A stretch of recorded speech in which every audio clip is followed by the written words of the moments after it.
Welcome to my channel MedVitamin. Now we are going to discuss surgical instruments part 2. The first is Cocker's thyroid dissector. It is used during thyroid surgery to dissect the superior thyroid pedicle. The next one is aneurysm needle. Aneurysm needle is used during venesection to pass the ligature around the vein. Next one is Veress needle. It is used for induction of pneumoperitoneum during laparoscopic surgeries. Next is Mayo's towel clip. It is used to fix drapes, suction tubes, laparoscopic cables and diathermy wires on OT table.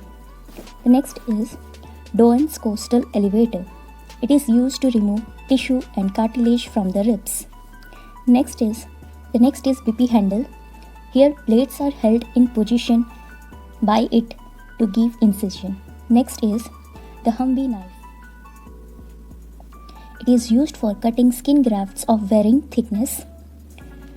The distance between the roller and the blade of the knife can be varied by means of calibration device. Next we have is rib shear. That is similar to bone cutter but it has one cutting blade.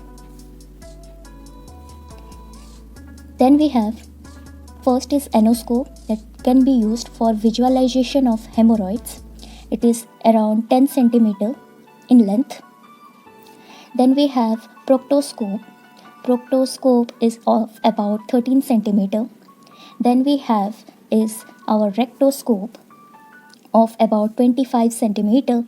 Then we have sigmoidoscope of around 60 cm. Then we have colonoscope that can be about 160 to 170 cm in length. Coming to our next slide, Mayo vein stripper. It is used in stripping of varicose veins. Next one is gallbladder trocar. It is used to decompress the distended gallbladder during cholecystectomy. So, coming to our next slide, Allison lung retractor. It is used for retraction of lung in thoracotomy. Because of its facial design, it doesn't damage lung and lung can expand in between the wires. Next slide is about Beckman Wetlaner retractor. It is used to retract or hold back tissue or bone for surgical exposure. Then we have is Mayo scissor. It is used for cutting tough tissues and for cutting ligaments. Then we have Lister bandage scissor. It is used for cutting bandages. Its features are distal blades are bent at an angle.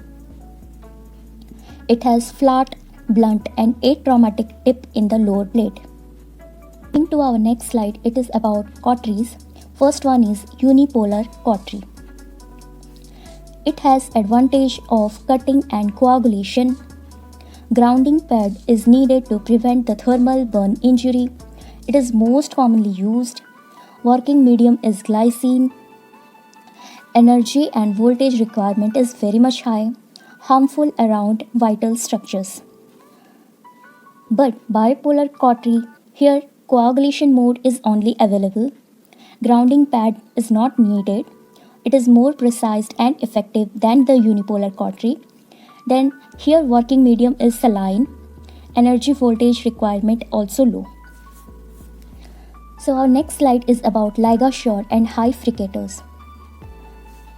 LigaSure has electrothermal bipolar tissue sealing system. It is used in abdominal and pelvic surgery, mostly through laparoscopy. It has an advantage, that is, it improves vessel sealing with minimal lateral thermal spray.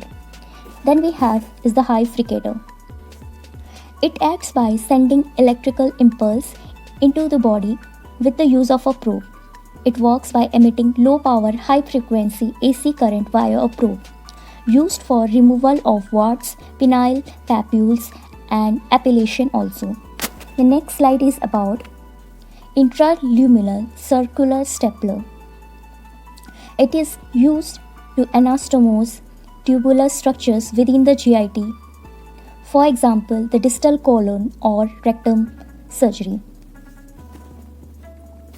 The next slide is about linear cutting stapler. Remember linear cutting stapler.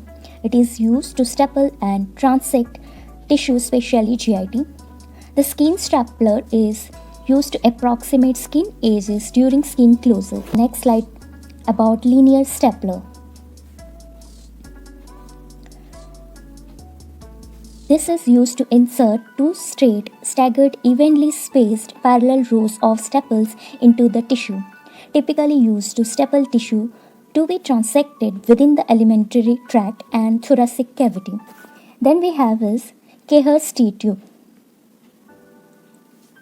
It is used following choledochotomy. The bile duct is closed over a T-tube as primary closure of bile duct is associated with higher incidence of leakage.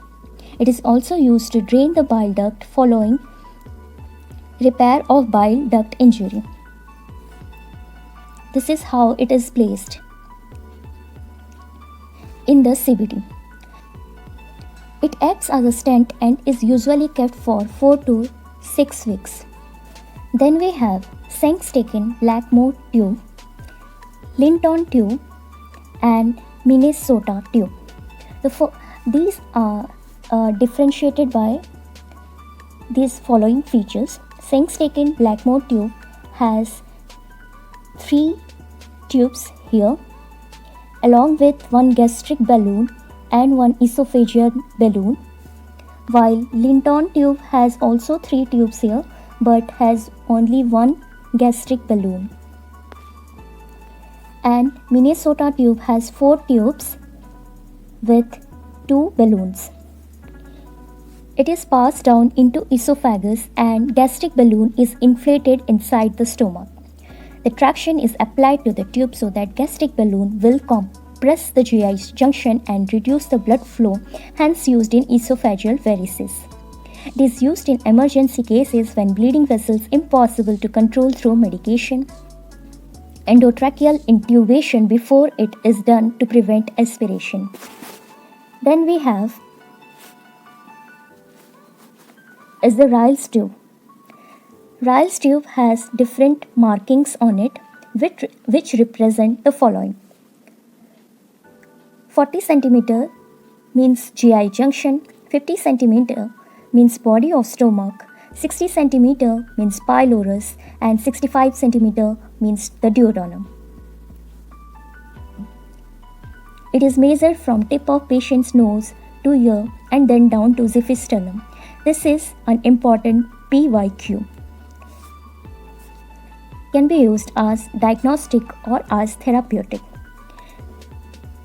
As per diagnostic, it can be used in saline load test to confirm gastric outlet obstruction and to assess acid in cases of peptic ulcer and also in cases of tracheoesophageal fistula, and as therapeutic in cases of decompression in intestinal obstruction and gastric outlet obstruction, in cases of perforation, peritonitis, upper GI bleed, abdominal surgeries, and also in cases for enteral nutrition in head injuries, comatose patients, maxillofacial injuries cases. It can be used as therapeutic. Then the next one is about infant feeding tube, which has no marking on it. So it is similar to Ryle's tube and it is used in infants and children. It has no marking and no shots. Then we have is the Nelaton's catheter. It can be used for one-time emptying of bladder during or after surgery to determine the amount of urine in the bladder. Then we have is ventriculoperitoneal shunt. Ventriculoperitoneal shunt. It can be used in cases of hydrocephalus. It involves insertion of the catheter into the lateral ventricle, usually around right frontal or occipital region. This is the peritoneal part, this is the connector, and this is the ventricular part. The next one is about Fogarty catheter. This is how it looks. Remember this balloon, and this is how the embolus is being removed. So it is hence used to remove fresh emboli from vessels. It has an inflatable balloon, this one. Then we have the Malakoff's catheter. It is a self-retaining catheter with an umbrella or flower tip. It is used for draining urine from urethra that is damaged in suprapubic catheterization, for draining urine from kidney in percutaneous nephrostomy. It is also used for drainage of fluid collection, for example, abdominal abscess, and can be used as intercostal drain. Then we have red rubber tube. It is a non-self-retaining urinary catheter with rounded or blunt tip. It is used temporarily to drain urine from bladder and to estimate the residual urine. Then we have the central venous catheter. This is how it is being placed. It is used for fluid medication and nutrition provision and can be used for monitoring pressure or volume changes. The most preferred veins in operating room is IJV, that is internal jugular vein. Most preferred vein outside the OT is subclavian vein. The most preferred vein in critically ill or acutely injured case is femoral vein. These can be asked as single liners. Then we have the Jackson-Pratt drain. This is an important PYQ. This is how it is placed. Then this is used as a post-op drain for collecting body fluid from surgical sites. Next one is the Romovac suction drain. This is how it is placed. It is used for mastectomy, thyroidectomy, flap and reconstruction surgeries.